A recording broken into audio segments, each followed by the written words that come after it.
Hi friends, ಎಲ್ರಿಗೂ ನಮಸ್ಕಾರ. ಎಲ್ಲರೂ ಹೇಗಿದ್ದೀರಾ? ನಾನು ಚೆನ್ನಾಗಿದ್ದೀನಿ, ನೀವು ಕೂಡ ಚೆನ್ನಾಗಿದ್ದೀರಾ ಅಂತ ಅಂದ್ಕೊತೀನಿ.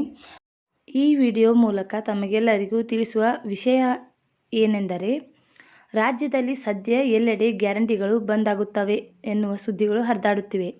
ಇದರ ಬೆನ್ನಲ್ಲೇ ಸಾವಿರಾರು ಪ್ರಯಾಣಿಕರು KSRTC ಹೊಸ ನಿಯಮ ಹಂಚಿಕೊಂಡಿದೆ. ಉಚಿತ ಪ್ರಯಾಣ ರದ್ದಾಗುತ್ತಾ ಎಂಬ ಮಾಹಿತಿ ಈ ಲೇಖನದಲ್ಲಿ ತಿಳಿಸಿಕೊಡಲಾಗುತ್ತದೆ. ಫ್ರೆಂಡ್ಸ್, ಈಗಂತೂ ರಾಜ್ಯದಲ್ಲಿ ಎಲ್ಲ ಕಡೆ ಇಂಡಿಯಾ ಪರಿಕಲ್ಪನೆ ಬೀರುಬಿಟ್ಟಿದೆ ಎನ್ನಬಹುದು. ಸಣ್ಣ ಪುಟ್ಟ ವಸ್ತು ಖರೀದಿ ಮಾಡಿದರೆ UPI ಪೇ ಮಾಡುತ್ತಿದ್ದವರಿಗೆ ರೈಲ್ವೆ ಟಿಕೆಟ್ ಮತ್ತು ಬಸ್ ಫ್ಲೈಟ್ ಬುಕ್ಕಿಂಗ್ ಕೂಡ ಆನ್ಲೈನ್ನಲ್ಲಿ ಮಾಡಬಹುದಾಗಿದೆ.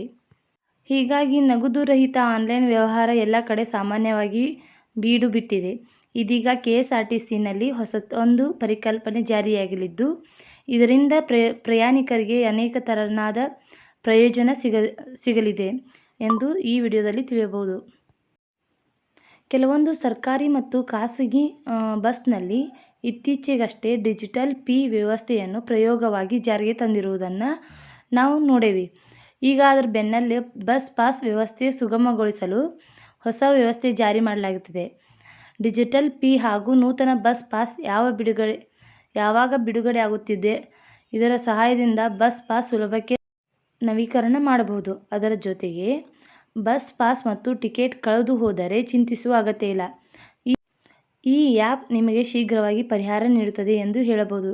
ಈ ಬಗ್ಗೆ KSRTC ನಿಗಮದಿಂದ ಕೆಲವು ಉಪಯುಕ್ತ ಮಾಹಿತಿ ಮುಂದೆ ತಿಳಿಸಲಾಗಿದೆ.